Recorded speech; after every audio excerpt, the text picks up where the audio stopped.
Now, in a sign that little is sacred, the Top 40 Countdown, which has been part of Radio 1's Sunday schedule for nearly 50 years, is now going to happen on a Friday instead.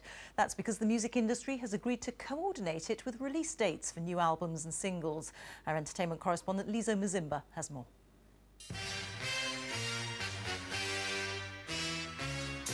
Since the 1960s, when it began as Pick of the Pops, Sunday has been chart day. Generations of music fans listening to the official chart rundown to see how well their favourites had sold. Sunday at 4 means Pick of the Pops. But now that's all going to change.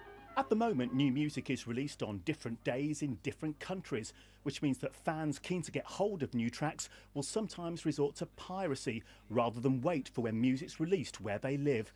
To put an end to that, the record industry is now making Friday International Global Release Day.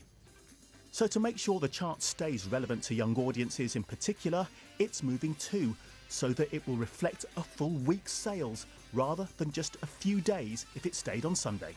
The way we buy our music has changed. No longer are we buying cassettes or records. And the way that we listen to music is changing, so we don't listen to it on our sort of stereo, we listen to it on our smartphone.